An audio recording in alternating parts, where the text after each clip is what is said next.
샬롬 반갑습니다. 오늘도 하나님의 말씀으로 하루를 시작하는 저와 여러분 가운데에 하나님의 인도하심이 있길 간절히 소망합니다.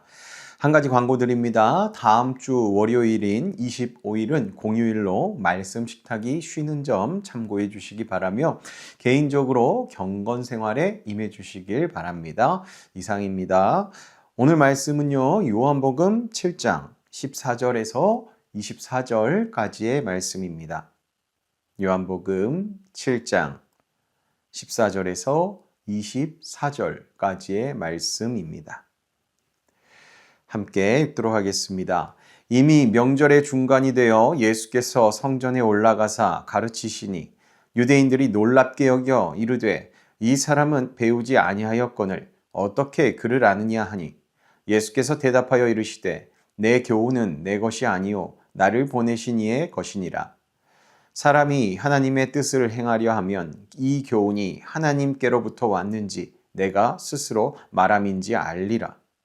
스스로 말하는 자는 자기 영광만 구하되 보내신 이의 영광을 구하는 자는 참되니 그 속에 불의가 없느니라.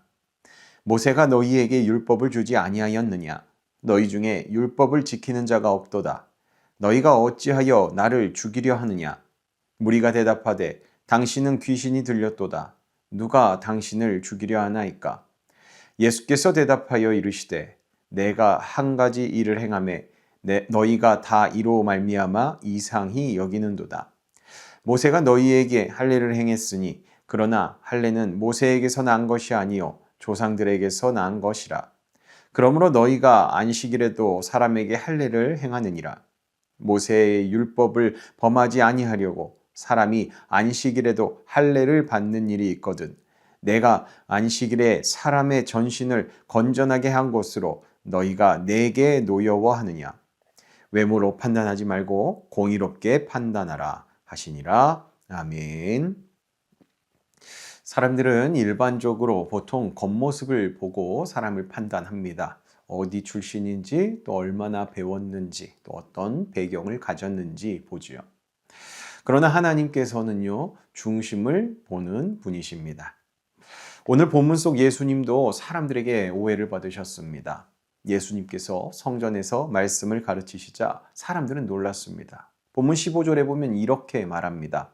이 사람은 배우지 아니하였거늘 어떻게 그를 아느냐 하니. 이 말 속에는 무시와 편견이 들어있는 겁니다. 갈릴리 촌사람이 무슨 권위가 있느냐는 것이죠. 그들은 말씀의 내용보다 출신과 배경을 먼저 보았던 것입니다. 하나님의 말씀보다 사람의 기준을 더 중요하게 여겼던 것이죠. 그런데 사실 이것이 얼마나 위험한 신앙의 모습인지 모릅니다. 우리는 하나님의 뜻보다 사람의 조건을 더 신뢰할 때가 많이 있습니다. 하나님이 보내신 사람보다 세상이 인정하는 사람을 더 높게 평가하죠. 예수님은 그들의 문제를 정확하게 지적하십니다. 16절에요. 내 교훈은 내 것이 아니요 나를 보내신 이의 것이니라. 예수님의 말씀은 사람의 지혜가 아니었습니다. 하나님 아버지로부터 온 말씀이었죠.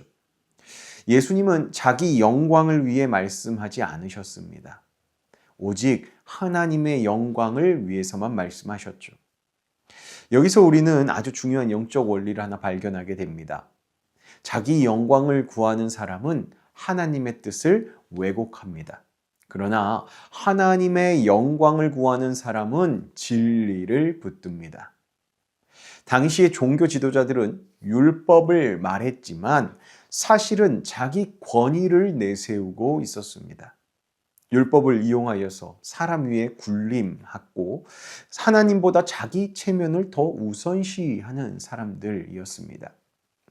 그 결과 종교 지도자들은 하나님의 말씀 앞에 있으면서도 정작 하나님께서 보내신 예수님은 거부하게 됩니다. 이처럼 신앙생활을 오래 했다고 해서 반드시 하나님 뜻 안에 있는 것도 아닐 수 있다라는 것이죠. 성경을 많이 안다고 해서 자동으로 하나님의 마음을 아는 것도 아닙니다. 중요한 것은 내가 누구의 영광을 위해 살아가고 있는가? 그것이 중요한 겁니다. 예수님께서는 이어서요, 유대인들에게 충격적인 말씀을 하십니다. 19절에 보면 예수님은 너희 중에 율법을 지키는 자가 없도다 라고 말씀하십니다. 유대인들은요, 그 누구보다도 율법에 열심인 사람들이었습니다. 그런데 예수님은 그들이 율법을 지키지 않는다라고 말씀하십니다. 왜 그렇게 말씀하셨을까요? 그들이 예수님을 죽이려 했기 때문입니다.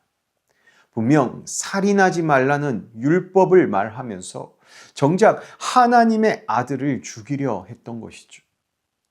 예수님은 그들의 속내를 다 알고 계신 것이었습니다. 그들은 겉으로는 거룩해 보였지만 마음은 하나님과 멀어져 있는 자들이었다는 거죠. 우리도요, 자칫하면 이 유대인들과 같이 겉은 신앙적인 모습인데 속은 하나님과 멀어진 상태일 수도 있습니다. 교회는 다니는데 사랑이 없을 수도 있고요. 봉사는 하는데 교만할 수 있습니다. 또 말씀은 아는데 순종이 없을 수도 있지요. 그런데 그러면요, 하나님께서는 전혀 기뻐하지 않는 신앙이 되어버립니다. 우리가 이 사실을 반드시 기억하길 바랍니다.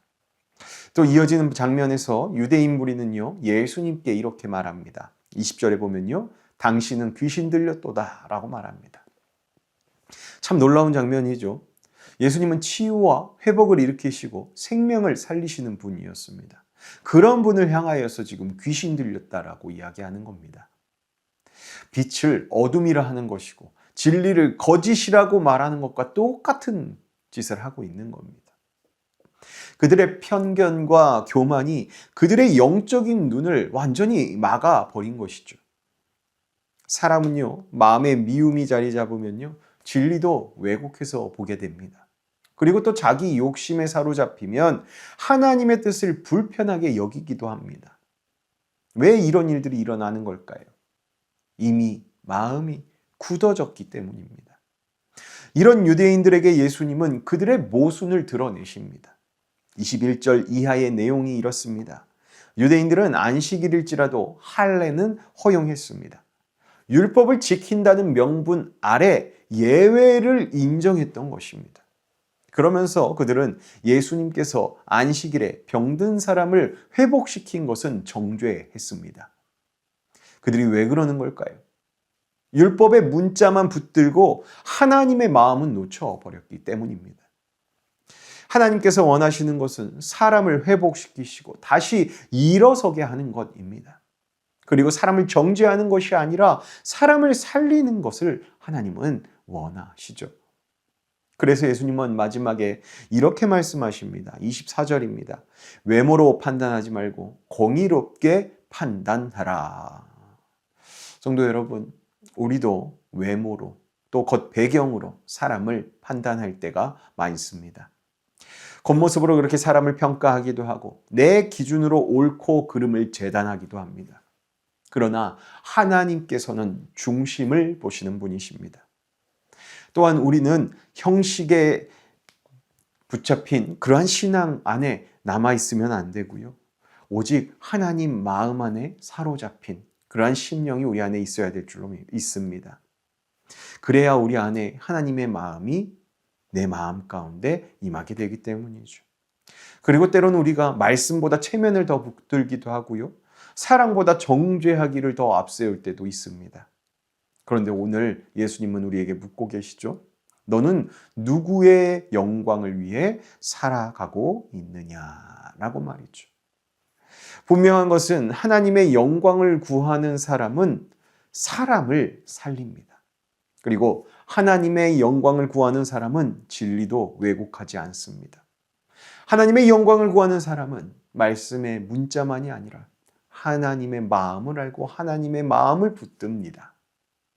저와 여러분이요, 사람과 세상의 평가보다 하나님의 뜻을 더 중심에 두며 외모가 아니라 중심을 보고 정죄하기보다 회복을 선택함으로 오직 하나님의 영광을 위해 살아가는 믿음의 사람들이 저와 여러분 되시길 예수님의 이름으로 축복합니다. 우리 함께 기도하겠습니다. 하나님 아버지, 저희가 사람의 기준과 외모로 판단하며 살아왔던 모습과 하나님의 뜻보다 사람의 인정과 평가를 더 중요하게 여기며 살았던 그러한 부족함과 연약함이 저희에게 있었다면 이를 우리가 깨닫게 하시고 또 회개케 하여 주셔서 저희가 언제나 늘 하나님 중심의 삶을 살아낼 수 있도록 도와주시옵소서. 주님, 저희가 때로는 말씀은 들으면서도 정작 하나님의 마음은 놓치고 살아가지 않았는지 돌아보게 하여 주시옵소서. 사랑보다 정죄를 앞세우고 회복보다 판단을 선택했던 저희의 완악함들이 있다면 다 깨뜨려 주시옵소서. 그리하여 저희도 예수님처럼 자기 영광이 아니라 오직 하나님의 영광을 위해 살아가게 하시옵고 사람을 살리는 말을 하게 하시고 누군가를 다시 일으켜 세우는 믿음의 사람이 되게 하여 주시옵소서. 편견과 교만으로 영적인 눈이 가려지지 않도록 지켜주시고 하나님의 뜻을 분별하는 영적인 민감함을 허락하여 주시옵소서. 오늘도 저희 안에 있는 욕심과 교만은 내려놓고 오직 하나님의 마음을 붙들어 삶의 모든 자리에서 하나님의 영광만 드러내는 자가 되게 하여 주시옵소서. 오늘 하루를 저희에게 허락하신 주님께 감사드리며 오늘도 저희를 하나님의 말씀으로 주의 백성답게 빚어가시는 우리 주 예수 그리스도의 이름으로 간절히 기도하옵나이다. 아멘. 오늘 말씀 기억하면서 하나님의 마음을 알아가는 또 알고 붙드는 그러한 하루 살아내는 저와 여러분 되길 소망합니다. 오늘도 하나님 말씀 붙들고 우리 기도함으로 하루를 시작하겠습니다. 기도합니다.